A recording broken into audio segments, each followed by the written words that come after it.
오늘 본문인 창세기 26장은 아브라함의 아들 이삭의 이야기입니다.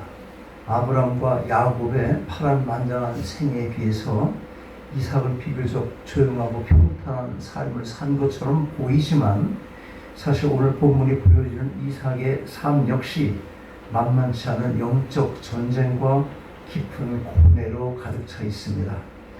본문 1절 이렇게 시작해요. 아브라함 때에 첫 흉년이 들었더니 그 땅에 또 흉년이 들매. 약속의 땅 가나안에 또다시 찾아온 혹독한 기근, 이 기근은 이삭의 믿음을 흔드는 첫 번째 시험대였습니다. 물과 풀이 없으면 가축이 없고 또 온 가족이 굶어 죽을 수밖에 없는 유목민들에게 기근은 생존의 위협이었습니다. 이때 이러한 환경 속에서 인간의 타고난 본능 하나밖에 없습니다. 어떤 것이겠어요? 어떤 것? 물이 풍부하고 곡식이 넘쳐나는 세상의 중심, 즉 그 당시 애굽으로 내려가는 것이었습니다. 오늘을 살아가는 우리도 마찬가지입니다. 인생의 경제적인 기근이 찾아올 때, 건강의 기근이 찾아올 때, 관계의 기근이 찾아올 때 우리는 본능적으로 나를 보호해 줄 것 같은 세상의 애국을 바라보는 것입니다. 인간적인 방법, 세상의 인맥, 물질의 힘을 그걸 의지하고 싶은 거예요.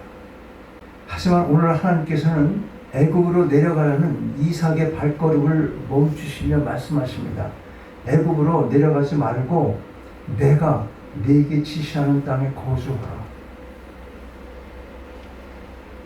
우리는 26장 전체를 관통하며 이삭이 어떻게 기근 속에서도 약속을 붙잡았고 어떻게 세상의 도전 속에서 평화를 지켜냈으며 어떻게 인생의 참된 우물을 발견했는지를 함께 살펴보고자 합니다. 이를 통해 우리 삶에 불어닥친 기근을 이겨내고 하나님이 예비하신 넓은 땅 르호봇의 복을 누리는 은혜가 있기를 바랍니다. 첫째로 기근 중에도 약속의 땅을 떠나지 않는 신앙을 가져야 합니다. 하나님께서는 이삭에게 애굽으로 내려가지 말라고 명령하시면서 놀라운 언약의 말씀을 주십니다. 3절이에요. 26장 3절을 보면 이 땅에 거주하면 내가 너와 함께 있어 네게 복을 주고 내가 이 모든 땅을 너와 네 자손에게 주리라. 내가 네 아버지 아브라함에게 맹세한 것을 이루어. 개혁주의 신학에서 가장 중요하게 다루는 교리 중 하나가 바로 하나님의 언약적 신실하심입니다.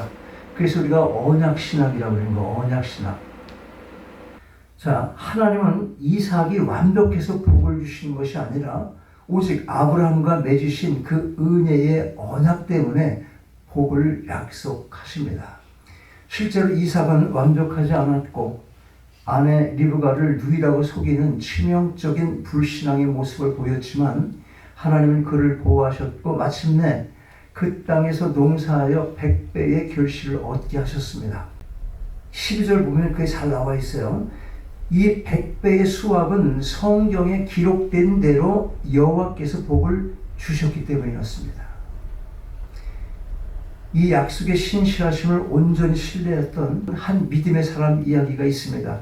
19세기 미국 남북 전쟁 19세기에 미국 남북 전쟁이 있었잖아요. 그 남북 전쟁 당시에 극심한 가뭄과 전쟁의 포화 속에서 수많은 사람이 삶의 터전을 잃고 서부로 피난을 떠났습니다. 한 경건한 기독교인 농부 역시 키우던 가축들이 말라 죽는 그런 비참한 현실을 마주했습니다. 이웃들은 모두 더 늦기 전에 비옥한 캘리포니아로 떠나자 그렇게 해서 그를 설득했습니다. 그러나 농부는 기도하는 중에 하나님이 주신 마음, 하나님께서 내게 주신 어떤 마음이 있었어요. 그게 뭐냐면 지금 내게 맡겨진 이 땅을 기도로 기경하라. 이걸 떠나지 말라는 얘기죠. 자, 그래 순종하기로 결단을 했습니다. 그는 모두가 떠나 황량한 벌판을 홀로 남아서 매일 아침 눈물로 땅을 적시며 기도했고 묵묵히 마른 흙을 파헤쳐서 씨를 뿌렸습니다. 주변 사람들은 그를 미련하다고 비웃었지만 이듬해 봄 기적적인 단비가 내렸을 때 오직 그의 밭에서만 풍성한 작물이 싹을 틔웠습니다. 피난을 떠났던 이웃들이 높은 가격의 곡식을 사러 그에게 돌아왔을 때 그가 이렇게 고백을 했어요. 복은 더 좋은 땅을 찾아 헤매는 방랑자의 손에 주어지는 것이 아니라 약속의 자리를 끝까지 지키며 눈물로 씨를 뿌리는 사람에게, 순종의 사람에게 주어집니다. 자기가 경험한 바를 그대로 말씀한 거예요. 이것은 성경이 늘 우리에게 말씀해 주시는 언약과도 같은 그런 말씀이었던 거예요. 성경에 늘 그렇잖아요. 네가 나에게 순종하면 내가 너에게 복을 주겠고, 그 언약이잖아, 언약. 여러분, 우리는 흔히 삶의 경제적인 거나 건강상의 문제가 생기면 하나님이 나를 떠나셨나 그런 생각할 수 있어요. 내가 머물고 있는 이 자리는 뭐가 잘못되었나 이런 생각합니다. 그리고 성급하게 자리를 옮기려 하는 것입니다. 예배의 자리, 사명의 자리, 가정을 지키는 자리에서 도망쳐서 세상의 방법을 취하려 하는 것입니다. 그러나 우리가 기억해야 할 것은 우리가 누려야 할 진정한 복은 환경의 풍요로움에 있지 않고 하나님이 함께 하시는 가에 있다는 것입니다. 비록 지금 내 삶이 메마른 광야 같고 기근의 한 복판에 있을지라도 세상으로 도망갈 것이 아니라 하나님의 말씀이 머무는 그 자리를 끝까지 지키며 마침내 100배의 기적을 삶으로 증명해 내시기 바랍니다. 둘째로 세상과 다투지 않고 묵묵히 양보하며 하나님의 공급하심을 신뢰해야 할 것입니다. 15절 말씀을 보면 이삭이 거부가 되자 블레셋 사람들이 그를 시기하여 아브라함 때 팠던 모든 우물을 흙으로 메워 버렸어요. 고대 근동에서 우물을 메우는 것은 선전포고와 같은 거예요. 게다가 아비멜렉 왕은 이삭에게 우리를 떠나라며 강제 추방 명령을 내리는 것입니다. 이삭에게는 싸울 힘과 군대가 있었지만 그는 다투지 않고 조용히 물러나서 그랄 골짜기에서 다시 우물을 팝니다. 그랄 목자들이 와서 자기들의 것이라 우길 때마다 이삭은 다툼과 대적을 피하여 또다시 물러났습니다. 마침내 더 멀리 가서 우물을 팠을 때에 비로소 다툼이 그쳤고 그 우물의 이름을 여호와께서 넓게 하셨다라는 의미를 가진 르호봇이라 불렀어요. 르호봇.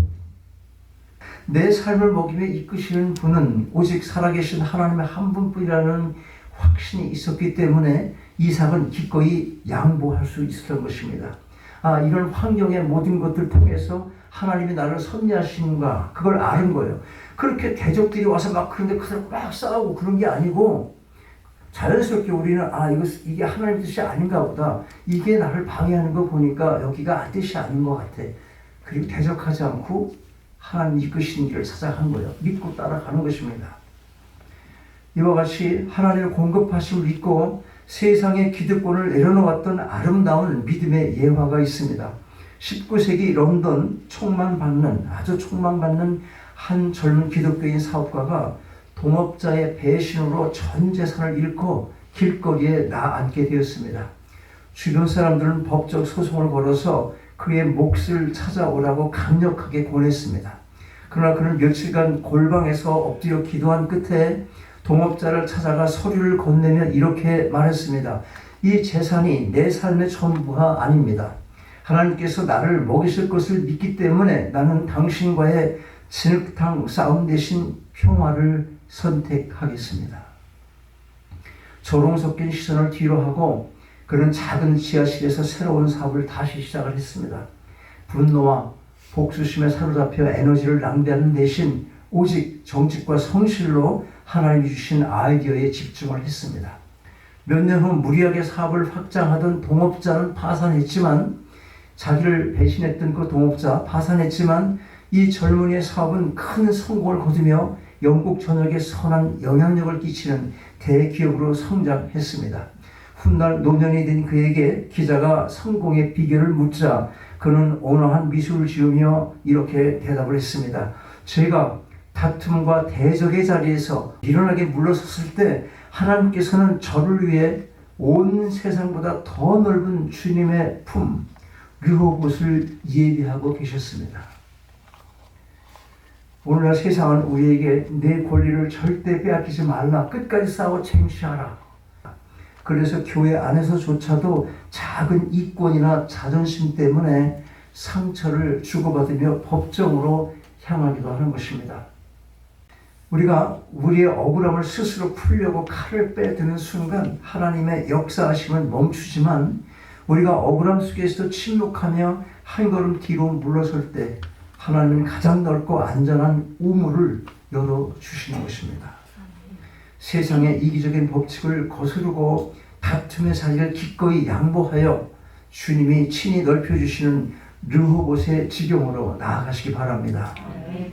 실제로 우리의 삶은 언제나 예배가 중심이 되고 나그네 의식을 가지며 맡겨진 소명에 충실한 삶이어야 합니다. 우리의 삶이 그래야 한다는 거예요. 이삭이 브엘세바로 올라갔을 때 하나님께서 다시 나타나셔서 그를 위로하시며 복을 약속하십니다. 이 약속의 말씀을 들은 이삭, 그 즉각적인 반응이 25절에 기록되어 있어요. 이삭이 그곳에 제단을 쌓고 여호와의 이름을 부르며 거기 장막을 쳤더니 이삭의 종들이 거기서도 우물을 팠더라. 그 장막을 쳤다, 예배당을 세웠다, 그리고 거기서 우물을 팠다는 것은 생활 터전을 만들었다. 이 구절은 성도의 삶의 완벽한 조화를 보여줍니다. 먼저 제단을 쌓고 여호와의 이름을 부르는 예배 우선의 삶, 그리고 영원한 본향을 바라보며 장막을 치는, 왜 장막을 쳐?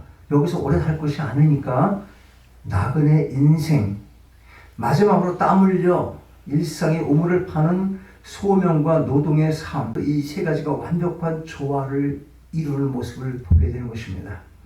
이것이 바로 호람데우의 삶이며 종교개혁자 마틴 루터와 존 칼빈이 확립한 직업 소명설의 핵심인 것입니다. 예배의 의뢰를 삶의 자리에서 성실함과 정직함으로 풀어내어 세상에 큰 감동을 주었던 한 성도의 이야기가 있습니다. 한국 이야기예요. 20세기 초반 한국교회 부흥기에 평양의 한 장터에서 묵묵히 옹기 장사를 하던 경건한 집사님이 있었습니다. 매일 아침 그는 장터 한 구석에서 무릎을 꿇고 말씀으로 제단을 쌓은 후에 용기를 팔기 시작을 했습니다. 주변의 상인들은 그렇게 예수 믿다가는, 너처럼 그렇게 예수 믿다가는 밥 굶기 십상이야. 사기꾼이 판치는 시장 바닥에서 어떻게 너처럼 그렇게 정직하게 장사를 해갖고 어떻게 먹고 살아? 이렇게 비아냥거렸습니다. 그러나 이 집사님은 손님들에게 만약에 어떤 옹기에 흠이 있을 때마다 솔직하게 말해주면서 아주 정직하게 옹기를 파는 거예요.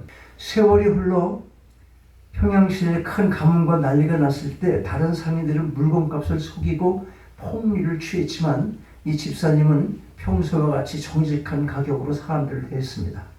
결국 예수장이라고 그를 비웃던 이웃 상인들과 심지어 예수를 믿지 않던 고을의 관장까지도 어려운 일이 생기면 가장 먼저 이 집사님을 찾아와서 조언을 구하는 것입니다. 그들은 이렇게 말했어요. 우리는 저 사람이 믿는 하나님은 아직 믿지 않지만 저 사람의 삶 속에 하나님이 진짜 살아계신 것은 분명히 본다. 대단한 간증이지. 믿지 않는 사람들이 그렇게 말한 거예요. 나는 저 사람이 믿는 하나님이 누군지는 알 바 아니야. 믿지 않아. 근데 저 사람 속에서 하나님이 진짜 살아서 역사하시는 것 같아. 그렇게 고백을 하는 거예요. 내가 증거되는 것이 아니라 내 속에서 역사하시는 하나님이 증거되는 삶, 그것이 가장 중요한 거예요. 모든 간증 속을 들여다보면 내가 많이 위대하게 떠지는 것 같아. 뭐든지 여러분이 누구 무슨 얘기할 때 내가 드러나는 것이 아니라 그 어떤 형식의 말이나 어떤 구조의 문장을 쓰더라도 반드시 그 뒤에는 하나님의 역사하심이 드러나고 그 이름이 영광을 받아야 되는 그런 흐름을 타고 말을 해야 된다는 거예요. 삶을 살아야 된다는 거예요. 여호와의 이름을 부르며 이삭의 종들이 우물을 팠던 것처럼 집사님의 정직한 일상의 우물이 마침내 평양 땅 전체에 복음의 물길을 터놓는 거룩한 통로가 된 것입니다. 오늘 우리의 삶의 우선순위는 어떻습니까? 혹시 세상에서 우물을 파느라 너무나 바쁜 나머지 하나님께 드리는 예배의 삶의 자세가 느슨해지지는 않았습니까? 바쁘다는 핑계로 예배의 삶을 뒤편으로 미루지 마십시오. 예배가 먼저 바로 서야 우리의 장막이 편안하고 우리의 일터에서 생수가 터져 나오게 되는 것입니다. 세상 사람들이 그러한 삶을 볼 때 과연 여호와께서 당신과 함께 하신다라고 인정하게 될 것입니다. 예배의 재단을 최우선으로 쌓고 세상 속 일상의 삶 가운데 주님의 동행하심을 신실하게 드러내며 살아가시기 바랍니다. 자, 말씀을 정리합니다. 우리의 인생 여정에도 언제나 불쑥불쑥 예기치 않은 기근이 찾아옵니다. 블레셋 사람들처럼 우리의 평화를 깨트리고 애써 파놓은 삶의 우물을 메워버리는 무자비한 이웃과 대적들을 만날 때도 있습니다. 그때 세상 사람들은 분노하며 칼을 빼들고 다툼과 대적의 진흙탕 싸움에서 벗어날 생각하지 않고 뛰어드는 것입니다. 여기서 우리도 그렇지 않은가를 생각해 봐야 하는 것입니다. 또는 하나님의 약속을 버리고 풍요로 보이는 애굽으로 도망을 쳐버리는 거예요. 누가 그래요? 세상 사람들이 그래요. 그런데 우리도 그런 도망을 하지 않는지 날마다 생각해 봐야 하는 것입니다. 실제 내 물리적인 움직임은 아니어도 왜? 돈이 없으니까. 마음은 그런 게 아닌지, 내가 돈만 생기면 멀리 가서 그냥 편안하게 산다, 뭐 이런 생각. 그때 무슨 생각해? 하나님 생각 없는 거예요. 내가 멋진 노후의 삶을 살지 하는 것만 가득 차게 된다는 거예요. 이런 걸 우리가 경계할 필요 있다는 것입니다. 그러나 오늘 이삭은 우리에게 전혀 다른 믿음의 길을 보여줘요. 기근 중에도 하나님의 언약을 신뢰하며 약속의 땅에 머물렀고 다툼과 시기 속에서도 하나님의 주권을 믿고 기꺼이 우물을 양보하였으며 어딜 가든지 먼저 예배의 제단을 쌓고 나그네의 자세로 일상의 삶의 소명에 충실했습니다. 그 결과 하나님께서는 이삭에게 넓은 땅 르호봇에 복을 주셨고 원수들의 입을 통해서 여호와께서 참으로 너와 함께 하신다는 위대한 신앙의 증거를 얻게 하셨습니다. 우리가 제단을 쌓고 묵묵히 우물을 팔 때 약속에 성실하신 하나님께서 마침내 우리의 지경을 넓히시고 세상이 감당하지 못할 참된 평화와 풍성한 생수의 강을 우리 삶 가운데 넘치도록 부어주실 것입니다. 이 은혜가 여러분의 가정과 일터에 늘 함께 하시길 주님의 이름으로 축원합니다.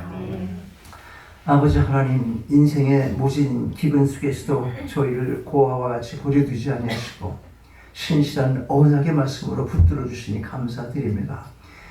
우리의 삶에 경제적인 어려움이 찾아오고 인간관계의 아픔이 찾아올 때 세상의 애국을 바라보며 낙심했던 연약한 믿음을 용서해 주시고 이삭이 기근 중에도 약속의 땅을 지켰던 것처럼 우리 또한 흔들리지 않는 믿음으로 예배의 자리, 사명의 자리를 묵묵히 지켜내게 해 주시옵소서. 무엇보다 우리 삶의 우선순위가 늘 하나님께 향하기를 원합니다. 먼저 제단을 쌓고 예배를 회복하게 하시며 이 땅이 전부가 아님을 기억하는 하늘의 나그네로 살아가되 우리에게 주신 일상의 일터와 가정 속에서 성실하게 우물을 파는 소명자들이 되게 하옵소서. 그리하여 우리를 통해 세상이 살아계신 하나님을 보게 하시고 주님의 이름만이 온 땅에 영화롭게 선포되게 하옵소서. 우리 삶의 영원한 생수 되시는 예수 그리스도의 이름으로 기도하옵나이다. 아멘. 일어나셔서 함께 찬양.